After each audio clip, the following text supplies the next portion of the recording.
Hola a todos y bienvenidos una vez más a otra historia de película, dedicado como siempre para todos aquellos amantes de las historias basadas en hechos reales. Pues bien, este video se hizo gracias a la sugerencia de Luis que nos dejó en la cajita de comentarios.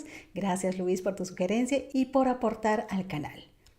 Un besito muy grande y saludos. Bueno, esta es la historia de Chris McCandless, un joven estadounidense que había decidido abandonar la sociedad para vivir de manera austera, lejos de toda civilización y manteniendo un diario de vida que describiera su progreso físico y espiritual, enfrentándose a las fuerzas de la madre naturaleza. Más tarde, el periodista Jon Krakauer escribió un libro sobre su vida, que se publicó en 1996. Que inspiró posteriormente en 2007 a crear la película llamada Hacia Rutas Salvajes, dirigida por el actor y director estadounidense Sean Penn, protagonizada por el actor estadounidense Emile Hirsch. Si aún no has visto esta película, ya te advierto que este video contiene spoiler de toda la historia. Sin más que decir, comenzamos con otra historia real.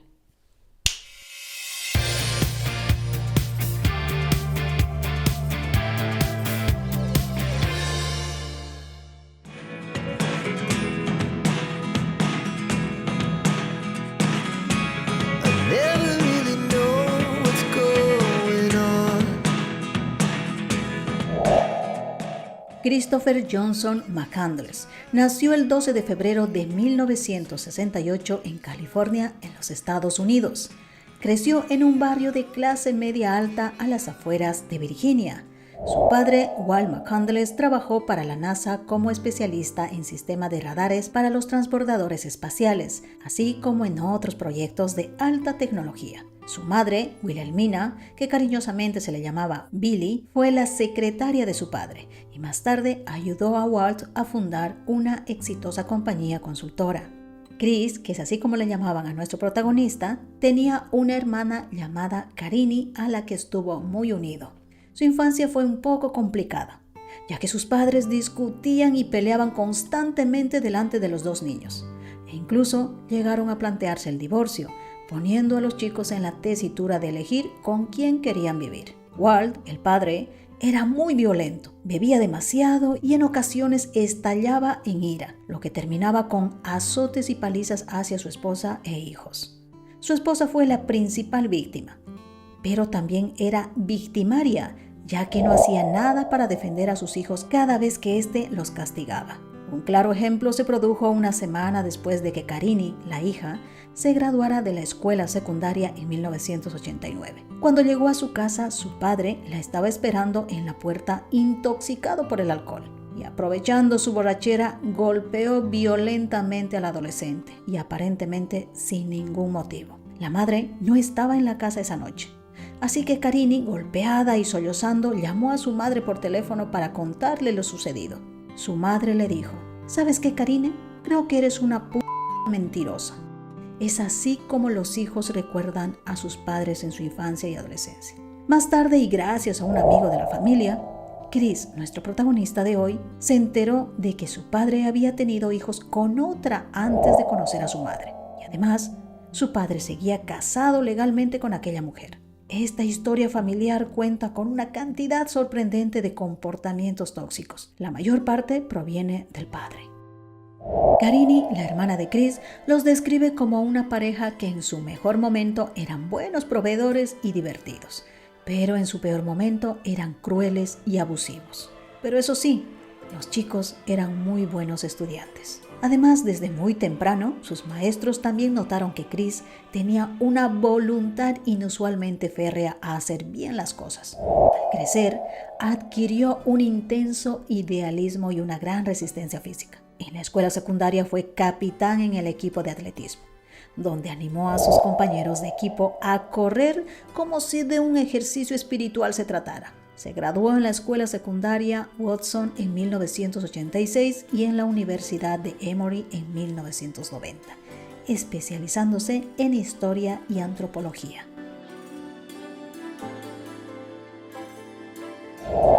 Su rendimiento superior a la media y su éxito académico sirvieron para percibir cómo el materialismo vacío de la sociedad estadounidense estaba consumiendo a la sociedad.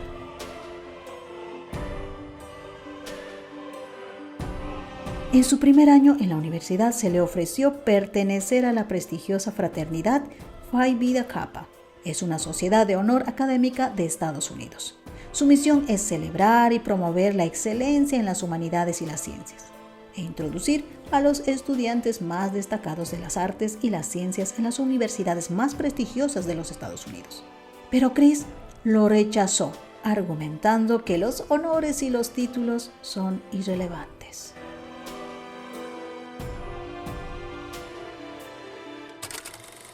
El inicio de un largo viaje. Más tarde, a Chris se le dio por leer las obras de los escritores Jack London, Leon Tolstoy y Henry David Thoreau. Posteriormente tuvieron una fuerte influencia en Chris, que los usó como inspiración, soñando con abandonar la sociedad por un periodo de soledad para buscarse a sí mismo. Después de graduarse en la Universidad de Emory en 1990, Chris donó los $24,000 que le quedaban de su fondo universitario a Oxfam, que es un movimiento global formado por personas que trabajan juntas para combatir la desigualdad y así acabar con la pobreza y la injusticia. Y así, Chris empezó a viajar por los Estados Unidos, usando el nombre de Alexander Supertramp. También realizó un viaje de casi 2 años por todo el país, recorriendo estados como Dakota del Sur, Arizona y California, e incluso llegando hasta México, donde entró de forma clandestina con su canoa a través de la presa de Morelos. Y te preguntarás, ¿cómo subsistía en ese tiempo? Pues realizando trabajos agrícolas, también trabajando en restaurantes y cadenas de comida rápida, entre otras cosillas más. Alternó estos periodos de trabajo relativamente estables y con gran contacto con la gente con otros periodos en los que estuvo sin dinero y sin ningún contacto humano, incluso teniendo que pasar mucha hambre en varias ocasiones. Sobrevivió a varios peligros durante estos periodos de viaje salvaje. 2 ejemplos son cuando perdió su coche durante un diluvio en el desierto de Mojave y cuando bajó en canoa a lo largo del río Colorado en dirección al Golfo de California. Chris se sentía muy orgulloso de sobrevivir con un mínimo de herramientas y una preparación bastante básica. Pero durante años, Chris había soñado con una odisea de Alaska, como él la llamaba. Vivir de la tierra lejos de toda civilización y manteniendo un diario de vida describiendo su progreso físico y espiritual, enfrentándose a las fuerzas de la madre naturaleza. Pues así, en abril de 1992, viajó en autostop por todo el territorio del Yukon hasta Fairbanks, en Alaska. Fue visto con vida por última vez por Jim Galeen, quien lo recogió en la carretera y lo llevó desde Fairbanks a Stampede Trail, una ruta poco transitada y que no aparece en la mayoría de mapas de carreteras de Alaska, que está situada a unos 8 kilómetros del pequeño pueblo de Healy. Jim Galeen se preocupó por Chris porque notó que el muchacho tenía pocos medios materiales y ninguna experiencia en el duro entorno de Alaska. Intentó convencerle para que Chris aplazara su viaje e incluso se ofreció a llevarle a la ciudad de Anchorage para comprar un equipamiento mejor y más adecuado. Sin embargo, Chris se negó a recibir toda clase de ayuda y solo aceptó un par de botas viejas de caucho, 2 latas de atún y una bolsa de maíz. Después de recorrer a pie durante varios kilómetros, Chris encontró un autobús abandonado, que a partir de ese momento se convirtió en su pequeño hogar y un buen lugar para acogerse y asentarse. Desde entonces, Chris se empeñó en vivir exclusivamente de la madre naturaleza, ya que solo llevaba consigo un rifle Remington semiautomática del calibre 22, municiones, algunos libros, entre los que se encontraba uno sobre las plantas locales y varios útiles de campamento, pero no llevaba ningún mapa de la zona, ni mucho menos una brújula. Desde el principio, Chris supo que tenía que cazar para poder comer y sobrevivir, pero a pesar de su inexperiencia como cazador, pudo capturar con éxito animales pequeños como puercoespines y pájaros. Incluso llegó a cazar un alce. Sin embargo, no pudo conservar la carne sobrante pese a haberlo ahumado sobre unos arbustos, tal y como le habían recomendado los cazadores con que se había encontrado en el camino de Dakota del Sur.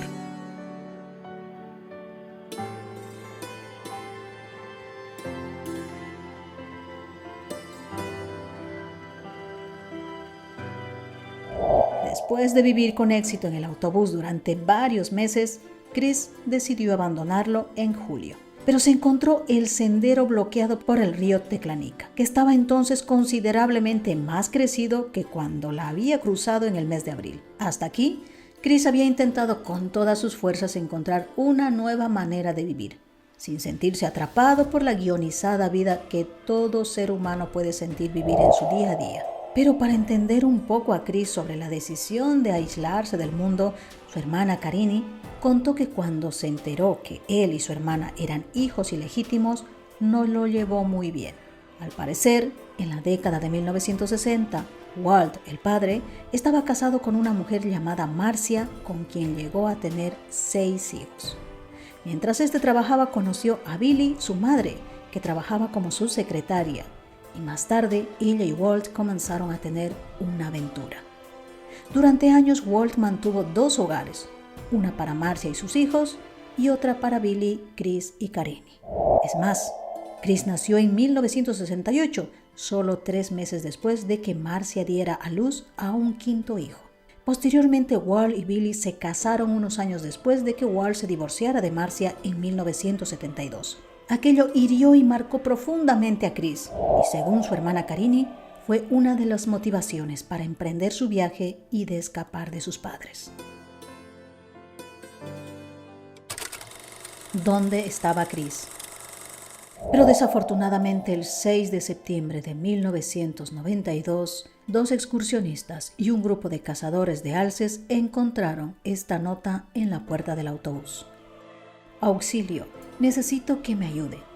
Estoy herido, moribundo y demasiado débil para salir de aquí a pie.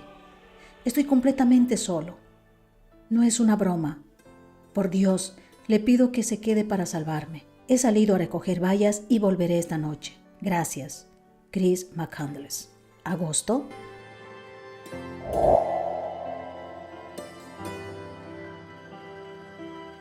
Era el día 12 de agosto, día en que escribió lo que se asume fueron sus últimas palabras en su diario. Arrancó la página final del libro de memorias de Louis L'Amour, Educación de un hombre errante, y en el otro lado de la página, Chris agregó: he tenido una vida feliz y doy gracias al Señor. Adiós, bendiciones a todos. En su diario se pudo constatar que vivió durante un total de 113 días. Estas fechas relataban la cambiante fortuna de Chris, sus fotografías finales y estas observaciones epigramáticas registradas en las últimas páginas de una guía de campo que llevaba, llamada Historia Vegetal de Tanaina, y donde se pudo encontrar este escrito de su día a día.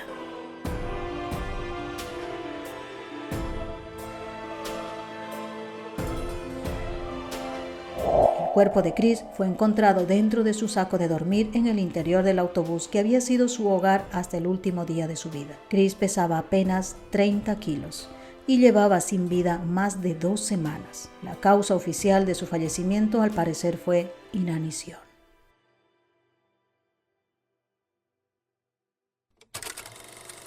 La verdadera causa. Su biógrafo Jon Krakauer sostuvo que 3 factores pueden haber contribuido a la muerte de Chris en agosto de 1992. En primer lugar, el autor sostiene que Chris estaba en riesgo de inanición, debido a su continua actividad física, en comparación con la escasa comida que consumía. Sin embargo, Krakauer insistió en que la inanición no fue tal como la indican en los certificados de defunción de Chris. Más bien, pudo haber ingerido semillas tóxicas, al confundirlas con bayas comestibles, lo que ocasionó su muerte. Sin embargo, las pruebas de laboratorio demostraron concluyentemente que no había ningún rastro de toxina presente en el organismo de Chris. En las ediciones posteriores de su libro, Krakauer sostuvo entonces que fue un hongo llamado Disoctonia leguminocola, el que creció en las semillas que Chris comió, lo que provocó su fallecimiento. Sin embargo, no queda ninguna evidencia para asegurar esa teoría, a excepción de un escrito que hizo Chris en su diario el día 30 de julio y que iniciaba así: extremadamente débil, falta de agua, semilla. Aún así, la información forense sugería que Chris simplemente falleció de hambre. Posteriormente, Krakauer citó al académico Ronald Hamilton, quien estableció la relación entre los síntomas descritos por Chris y el envenenamiento de prisioneros judíos en el campo de concentración de Babniarka. Ronald Hamilton propuso que Chris había fallecido por una intoxicación crónica causado por envenenamiento por ODAP en las semillas de Hedysarum alpinum y que no había sido detectado en los estudios anteriores por haber buscado alcaloides en vez de un amoníaco tóxico. El amoníaco es relativamente inofensivo para una persona bien alimentada con una dieta regular, pero tóxico para alguien desnutrido, físicamente estresado y con una dieta muy insuficiente, como era el caso de Chris. Exámenes posteriores determinaron que el ODAP estaba ciertamente presente en las semillas. Nació una figura heroica. El libro de Jon Krakauer hizo de Chris McCandless una figura heroica para muchos. El autobús abandonado donde Chris vivió durante su travesía se convirtió rápidamente en un destino turístico. La película Hacia Rutas Salvajes, basada en el libro de Jon Krakauer, fue lanzada en septiembre de 2007. En octubre de ese mismo año se difundió una película documental sobre el viaje de Chris titulada El llamado de la naturaleza. La historia de Chris también inspiró un episodio de la serie de televisión Milenio, el álbum Circo y una serie de canciones, entre ellas las más conocidas, Neighborhood 2 del grupo de rock canadiense Arcade Fire y Alexander Supertramp de la banda pop-punk de Illinois Real Friends. Más tarde, sus padres y su hermana visitaron el lugar donde Chris pasó sus últimos días. Dejaron en el autobús una placa conmemorativa.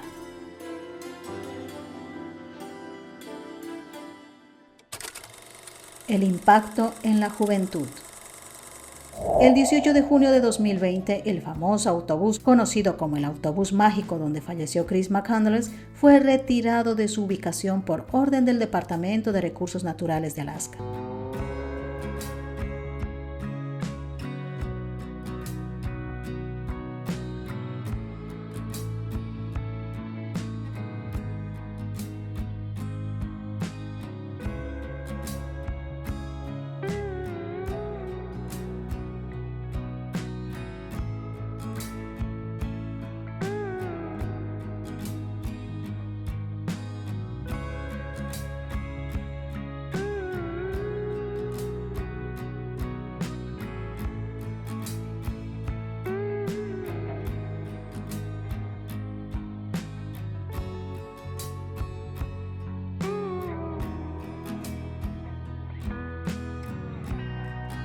Y fue trasladado a la Facultad de Ingeniería de la Universidad de Alaska Fairbanks, donde se realizaron trabajos de preservación para ser preparado para una exposición al aire libre en el Museo del Norte, ya que tras la publicación del libro y el éxito de la película, el autobús se había convertido en un lugar de peregrinaje para numerosos excursionistas que querían reproducir la odisea de Chris. Según la Guardia Nacional de Alaska, en 2010 y 2019, 2 excursionistas fallecieron ahogados en el río Teclanica mientras intentaban llegar al autobús y en las últimas décadas al menos otras 15 personas tuvieron que ser rescatadas. ¿Pero qué hacía ese autobús abandonado ahí?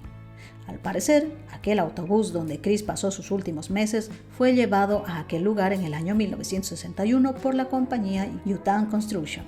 Por aquel entonces, la empresa había obtenido un contrato para asfaltar la pista forestal y compró 3 autobuses destinados al desguace y que esto proporcionara alojamiento a los operarios que construían la carretera. La empresa los equipó con literas y con estufas de leña. Sin embargo, cuando las obras se paralizaron en 1963, solo 2 años después, los autobuses fueron retirados todos a excepción de ese, que fue abandonado allí y dejado como refugio y lugar de paso para los cazadores de la zona.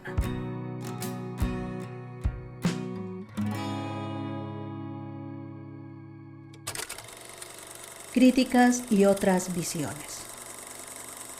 Algunos fanáticos han dejado mensajes dentro del autobús como este que dice «Gracias por la inspiración». Pero otros, en cambio, tienen una visión negativa de Chris y de aquellos que romantizan su vida.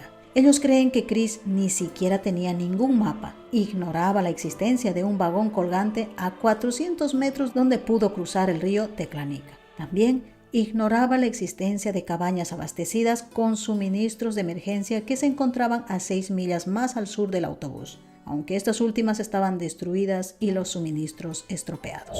El guardabosque Peter Christian del Alaska Park también se pronunció respecto a este tema y escribió: estoy continuamente expuesto a lo que yo llamo el fenómeno Chris McCandless. Son casi siempre jóvenes los que vienen a Alaska para desafiarse a sí mismos contra un paisaje desierto, donde el acceso es difícil y las posibilidades de rescate son prácticamente inexistentes. Cuando usted considera lo que hizo Chris, desde mi perspectiva se ve rápidamente que fue simplemente tonto y desconsiderado. Primero, empleó muy poco tiempo en el aprendizaje de cómo era realmente la vida salvaje.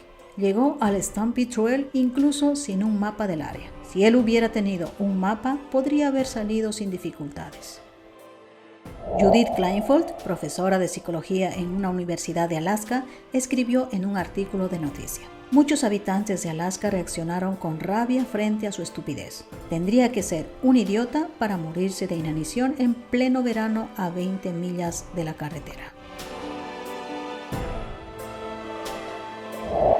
Su hermana Karini escribió el libro La verdad salvaje, que fue todo un éxito, donde cuenta las verdaderas razones por las que Chris decidió emprender ese viaje. Que por cierto, los padres de Chris estaban muy enfadados con Karini por escribir el libro donde, según ellos, todo es una exageración. Ella escribió que su hermano se fue de la casa para alejarse de sus padres.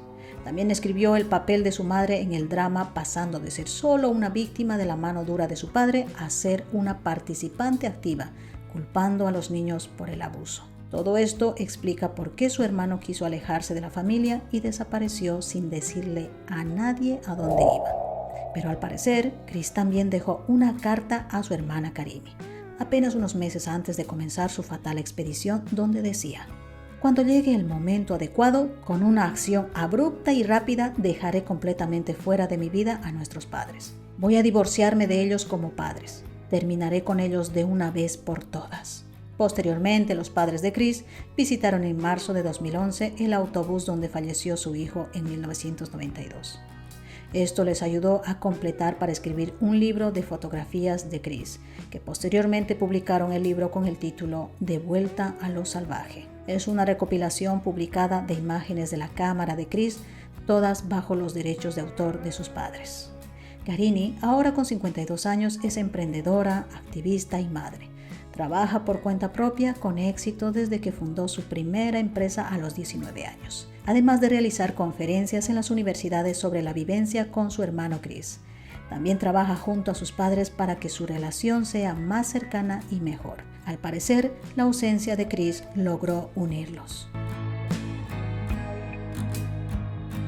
El fallecimiento de Chris también impulsó a la creación de una nueva organización benéfica. Esta organización se inició cuando sus padres comenzaron a recibir dinero del libro del escritor Jon Krakauer.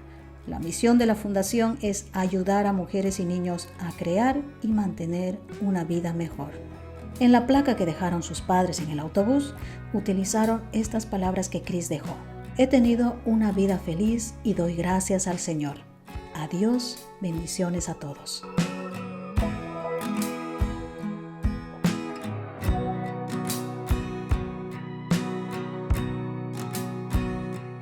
Y así llegamos a la parte final de esta historia. Historias que valen la pena conocer para reflexionar.